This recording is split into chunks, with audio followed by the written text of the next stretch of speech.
예, 요번에는 굴삭기 운전 기능사입니다.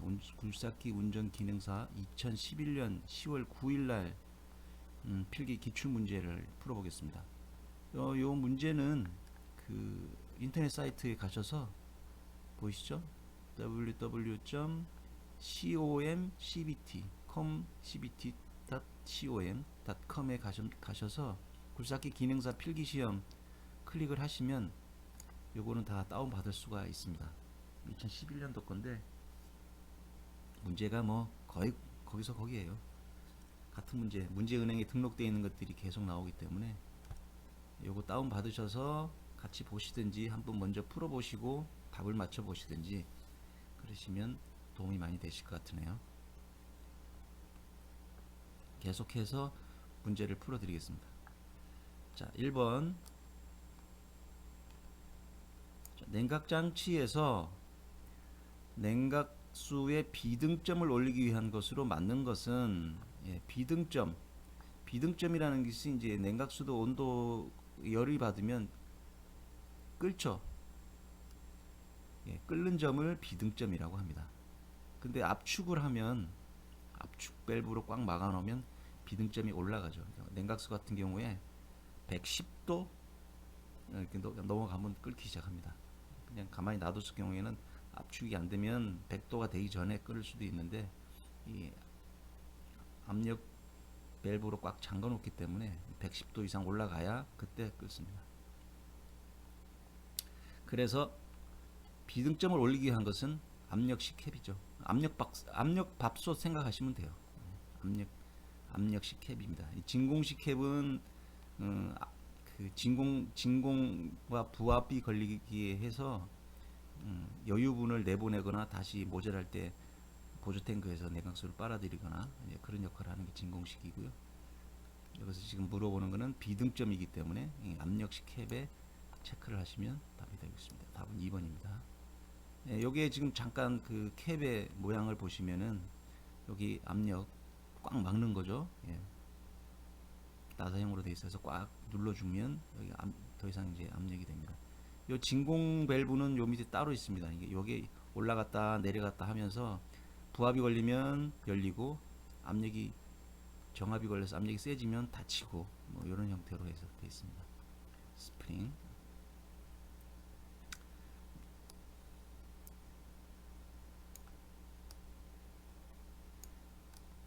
2번 다음 중 기관에서 팬벨트 장력 점검 방법으로 맞는 것은 팬벨트가 너무 느슨해지거나 이러면 오래되면 느슨해지기 때문에 그 장력을 점검하는 방법을 물어보는 건데요. 벨트 길이 측정 게이지, 벨트 길이를 재는 게 아니죠. 장력을 재는 겁니다. 벨트 길이 측정 게이지로 측정한다. 이거 틀린 얘기고. 2번 정지된 상태에서 벨트의 중심을 엄지손가락으로 눌러서 점검한다. 네, 여기 맞는 얘기입니다. 엄지손가락으로 누르면 뭐 15에서 20kg의 그 힘이 가해져서 뭐 점검하는 방법입니다. 이게 엔진을 가동한 후 텐셔너를, 이것도 틀린 얘기죠. 엔진 가동하면 팬벨트가 막 돌아가고 있을 텐데 그걸 어떻게 텐셔너를 이용을 할까요? 이것도 틀린 얘기고, 발전기 고정 볼트를 느슨하게 하여 점검한다. 이것도 틀린 얘기죠. 그래서 답은 2번입니다. 뭐 조금만 남자들 같은 경우에는 뭐 차도 많이 만지시고 이런 사전 지식이 있으시기 때문에 크게 어려움은 없을 거다 이렇게 생각이 되는데, 3번 기관에서 피스톤 링의 작용으로 틀린 것은, 피스톤 링은 이제 피스톤에 제가 그림을 붙여놨는데요. 피스톤에 링이 두 개예요. 실린더가 이렇게 있으면 압력 링이 있고 밑에 오일 링이 있고, 압력 링은 이제 가스 누출 방지하고 압력이 새지 않도록 하는 게 압력 링이고요.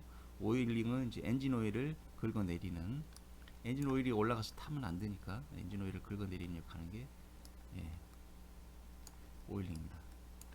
피스톤 링이라는 것은 이 두 개 다 이 오일 압력 링과 오일 링을 같이 말하는 건데요. 기밀작용 하죠. 완전 연소 억제 작용이 아니고 완전 연소를 하도록 도와주는 작용을 합니다. 답은 2번이 틀린 얘기입니다.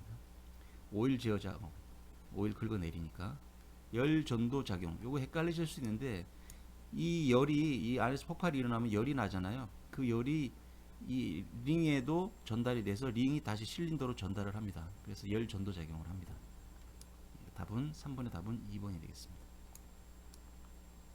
예, 피스톨 링, 압력 링. 제가 내부에서 그림을 다운 받았는데 그렇게 도움은 되지는 않을 것 같으네. 그림은. 자, 4번 계기판을 통하여 엔진 오일의 순환 상태를 알 수 있는 것은, 계기판을 통해서 알 수 있는 게 이제 눈으로 확인하는 건데 엔진 오일이라 그랬죠. 예. 연료 잔량계, 이거는 아니, 연료계죠. 이거는 엔진 오일이 아니고 이건 뭐 디젤류나 뭐 이런 거 말하는 거죠. 오일 압력계, 예, 여기 답이죠. 예, 엔진 오일이니까 오일 압력계를 보고 엔진 오일 상태를 알 수 있습니다. 순환 상태도 그렇고 압력 상태도 그렇고. 예, 오일 압력계가 답이고요. 전류계는 뭐 전기에 관련된 거고, 예, 진공계도 아닙니다. 계기판의 진공계는 보이지도 않아요. 없습니다. 예, 답은 2번 되겠네요. 예, 오일 압력계. 그다음에 문제 5번 디젤 기관에서 시동을 돕기 위해 설치된 부품으로 만든 것은, 네, 이런 게 이제 조금 어려운 문제입니다. 전체적으로 이제 엔진 쪽을 이해를 하고 있는지 그걸 물어보는 건데, 디젤 기관에서 시동을 돕는다 그랬어요. 시동을 걷는다니까 뭐 배터리 이렇게 발전기 이렇게 생각을 할 수 있겠지만 발전기 아닙니다. 발전기는 전기를 생산해서 배터리로 보내주는 역할만 합니다. 예. 배터리로 보내주는 역할. 배터리가 나왔다면 약간 헷갈릴 수는 있겠는데, 예. 발전기에 하는 일은 딱 한 가지입니다. 전기를 생산해서 배터리로 보내준다. 나머지 전기를 보내는 거는 다 배터리가 하는 거죠. 과급장치 1번. 과급장치는 터보죠. 그죠? 터보차저를 과급장치라고 합니다. 시동을 돕기 위한 게 아니고 출력을 높이기 위한 장치니까 틀렸고, 2번 발전기, 지금 말씀드렸죠. 발전기 시동을 돕기 위한 장치 아닙니다. 전기를 생산하기 위한 장치고, 디퓨저도 아니고요. 히트레인지 이겁니다. 지금 디젤 기관이잖아요. 예. 디젤 기관은 압축 착화 기관이라고 해서 그 점화 플러그가 전기 장치로 시동을 거는 게 아니고 공기를 뜨겁게 압축을 해서 압축을 하면 공기가 550에서 600, 700도까지 올라갑니다. 그래서 거기에 이제 디젤류를 분무를 해줘서 폭발을 시켜서 엔진이 돌아가는 건데, 만약에 영하 뭐 20도, 30도 이렇게 외부 공기가 영하로 떨어지면 엔진실의 공기가 따뜻하게 되기가 어렵겠죠. 그걸 도와주기 위해서 히트레인지가 공기를 대표해 주는 거죠. 그렇게 해서 이제 시동을 돕습니다. 히트레인지가 코일이라고도 하고 뭐 그 안에 이제 설치를 많이 합니다. 여러 형태로. 그래서 5번의 답은 4번입니다. 히트레인지, 시동을 돕기 위한 부품. 자, 6번 디젤 기관에서 시동이 되지 않는 원인과 가장 거리가 먼 것은, 디젤 기관에서 시동이 걸리지 않는다. 연료가 부족하다. 시동 안 걸리겠죠. 연료 부족하면. 기관의 압력이 높다. 이거는 아까 잠시 말씀드렸지만 기관의 그 압축 압력이 높아서 공기를 압축을 많이 시킬수록 공기 온도가 올라가서 시동이 잘 걸려요. 압축 압력이 낮으면 공기를 압축을 못 시키니까 온도가 안 올라가서 시동이 잘 안 걸리고, 압축 압력이 낮다 이러면 원인이 맞는데 압축 압력이 높다 했기 때문에 2번이 틀렸습니다. 보기 3번은 연료 공급 펌프가 불량이면 시동 안 걸리죠. 연료 계통에 공기가 들어가 있어도 그렇고. 네. 그다음에 7번. 다음은 터보식 과급기의 작동 상태이다. 관계가 없는 것은, 예, 터보 차저가, 예, 잠깐 그림을 보시면 여기가 이제 우측에 보시면 이게 배기에서 나오는 엔진이 폭발해서 배기가 되는 부분 있잖아요. 배기의 그 공기의 압력을 이용을 해서 이 터보를 돌려줍니다. 배기가스를 이용해서. 그러면 이게 연결이 돼서 그 엔진으로 들어가는 공기를 더 빠른 속도로 보내줍니다. 그게 엔진룸으로 새로운 공기를 보내는 거죠. 그럼 엔진이 폭발하고 또 배기 가스가 나오면서 얘 임펠러를 또 돌리죠. 그럼 이 돌려주는 이 동력을 이용해서 다시 더 많은 공기를 엔진룸으로 보내주는 거죠. 그래서 터보가 형성이 되는 겁니다. 자, 보시면 보기 1번 디퓨저에서 공기의 압력 에너지가 속도 에너지로 바뀌게 된다. 아, 이게 말이 안 되죠. 이 바뀌었죠. 작동 상태에서 디퓨저에서 그러니까 속도 에너지를 공기 압력 에너지로 바꿔서 공기를 많이 엔진룸으로 보내주는 거니까 답은 7번에 1번이 일단 틀린 거고요. 네, 답은 1번이네요. 예, 보기 2번 배기가스가 임펠러를 회전시키면서 공기가 흡입되어 디퓨저에 들어간다. 네, 맞는 얘기죠. 제가 말씀드렸죠. 디퓨저에서 공기의 속도 에너지가 압력 에너지로 바뀌게 된다. 예, 맞죠? 다음 4번 압축 공기가 각 실린더 밸브에 열 때마다 들어가 충전 효율이 증대된다. 네, 맞습니다. 7번의 답은 1번 되겠네요. 자, 8번 기관에 사용되는 윤활유 사용 방법으로 옳은 것은 예, 윤활유 사용 방법이 이제 윤활유가 점도가 있습니다. 점도가 높은 걸 쓰느냐 낮은 걸 쓰느냐 이제 이걸 물어보는 건데 아 이거는 뭐 상세한 나중에 또 기회가 있으면 설명을 드리겠지만 이렇게 외우세요. 여름에 온도가 높죠. 겨울에는 온도가 낮고 그러면 여름에 온도가 높으면 번호가 높은 걸 써주고 온도가 낮을 땐 낮은 걸 써준다. 이렇게 그냥 외우시면 번호가 크다 작다를 SAE 번호가 큰 걸 쓰느냐 작은 걸 쓰느냐는 금방 구별을 할 수 있습니다. 그래서 답은 8번의 답은 4번입니다. 여름용은 겨울용보다 번호가 크다. 여름에 온도가 높으니까 번호를 큰 거 쓴다. 이렇게 생각하시면 헷갈리시지 않을 거예요. 요거는 이제 따로 또 설명을 드릴게요. 근데 그냥 시험 문제가 이런 식으로 나오니까 이럴 때는 아 높은 거 겨울철에 낮은 거 이렇게 하고 겨울철에는 잘 흘러야 되겠죠. 번호가 낮은 건 잘 흐르는 거고 번호가 높은 거는 여름에는 조금 덜 흘러야 되겠죠. 그죠? 네, 뭐 그렇게 연관지어서 외우시면 될 것 같으네요.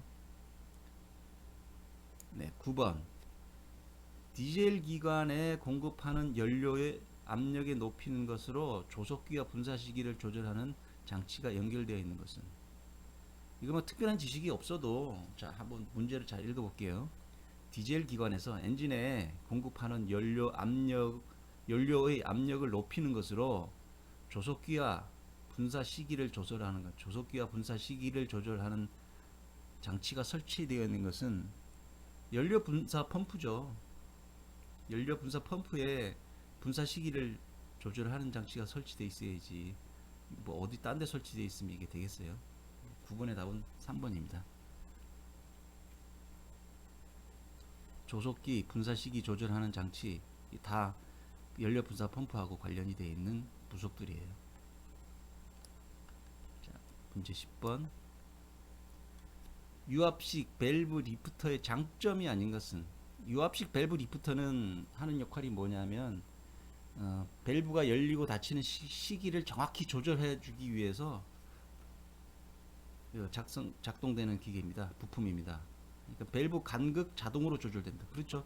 예, 밸브의 그 간극을 자동으로 유압식 밸브가 조절을 해줍니다. 개폐 시기가 정확해지죠. 그러니까 열리고 닫히는 시기가 정확해집니다. 유압식 밸브 리프트 장점이 밸브 구조가 간단하다. 아, 밸브가 구조가 간단하진 않아요. 아무래도 정확한 기계는 조금은 복잡하겠죠. 예, 그 다음 밸브 기구의 내구성이 좋다. 예, 내구성 좋습니다. 그래서 답은 3번 되겠습니다. 11번까지만 할까요? 예, 디젤 기관에서 노킹의 원인이 아닌 것은 연료의 세탄가가 높다. 세탄가가 높으면 노킹이 일어나지 않습니다. 세탄가 디젤에서의 그는 세탄가라고 그러고요. 휘발유에서는 옥탄가라고 그러죠. 예, 들어보셨을 거예요. 보통 자동차는 옥탄가가 높은 게 좋다 이러잖아요. 디젤에서는 세탄가가 좋은 게 높은 게 좋은 겁니다. 그 다음에 연료의 분사 압력이 낮다. 노킹이 일어날 수가 있죠. 연소실의 온도가 낮다. 또 온도가 낮으면 잘 폭발이 안 일어날 수 있기 때문에 노킹이 일어날 수 있고요. 착화 지연 시간이 길다. 이것도 노킹이 일어날 수가 있죠. 이 착화 지연 시간이 길어지는 원인이 온도가 낮아서 그럴 수도 있고 분사 압력이 낮을 수도 있고 막 그렇습니다. 2, 3, 4는 노킹의 원인이 될 수가 있는데 답은 1번입니다. 세탄가가 높으면 노킹의 원인은 아닙니다. 네, 여기까지 하고요. 12번부터는 다음 회에 또 올리도록 하겠습니다. 네, 수고하셨습니다.